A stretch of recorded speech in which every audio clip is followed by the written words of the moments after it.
to calculate or compute the orthogonal trajectories for y squared equals k times x cubed. First, we would like to differentiate that function, and in this case, since it's not solved for y, we would implicitly differentiate. We'd find the k value replacement, form the opposite reciprocal, separate the variables, and of course we'll have the orthogonal family of curves, the orthogonal trajectories. Then we'll plot several of each on the same graph. We should notice that they cross at 90 degrees. So once again, since this is not solved for y, the very first thing to do would be to ask it to differentiate implicitly. So we right-click, go to differentiate, and choose implicitly. A pop-up opens. That pop-up asks what the dependent variable is. We would click here and say it's y, because y depends on x. It will also solve for y prime and just give us the right-hand side. And so we click OK. This is y prime. Of course, it still has k in it. We could replace k, a couple of different ways to do that. We could right-click back here, say solve for the k. Of course, this is the replacement for k. We can copy and paste that, put it in place of k. Let's copy this first, paste it. In place of k, we can put y squared over x cubed. Again, copy and paste. Could also manually type it, doesn't really matter. But when we press enter, we get y prime without the k. This is the slope formula for this function. Of course, the orthogonal family would have an opposite reciprocal slope, so it would be negative 2x divided by 3y. That's the derivative, the differential equation for the orthogonal family. If we right-click on that, we can solve the differential equation for y, and we get the family of curves. It's in a rather ugly form. We have a positive version and a negative version, and we should note that if we square both sides, we could get rid of that radical. Of course, 9 times a constant is just a constant. So probably would be easiest to copy and paste this and just edit it. So we'll copy and paste it.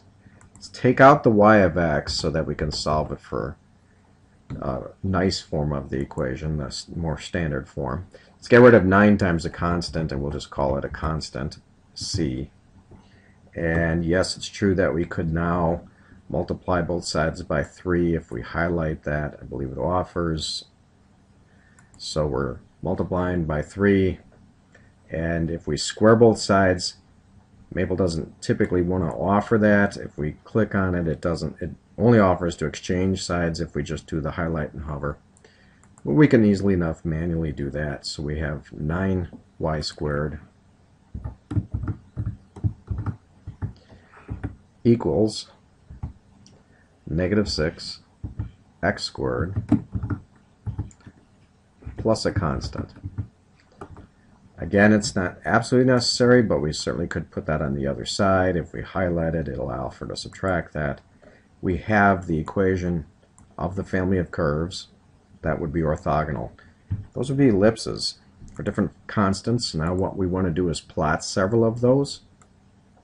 So I'll highlight it, copy it, and I'm going to paste it in several times with commas in between. And we can simply make up some constants here. And suppose we choose 9. Suppose we choose 1. And how about 3? And maybe 5. And now when we right click, we can graph those ellipses. Plots 2D implicit plot. It's not solved for y, so we're doing an implicit plot. And at first it looks like circles. If we click on it and click on 1 to 1 under the graph switch menu, we see that it's actually ellipses. It's a little wider than they are they are tall. Now we also want to graph the original family, y squared equals kx cubed. If we copy and paste that into a math line, We again can put commas in between and edit these so that k is some number. How about 1? How about 5? How about -2? And maybe 3. Oh, I need a comma in here. Insert a comma. Press enter. Oh, I must have another typo. I do. I need a comma right there. That's better. And we can highlight these and drag and drop them, and Maple will add them in.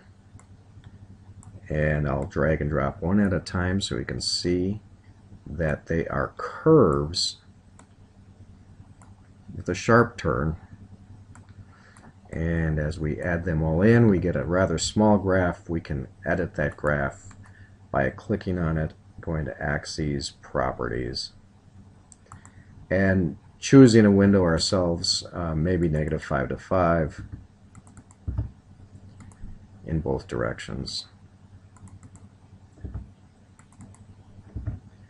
Click on Apply, and yes, it's true that these families of curves intersect everywhere at 90-degree angles, and so the trajectories, the paths of those functions, are orthogonal.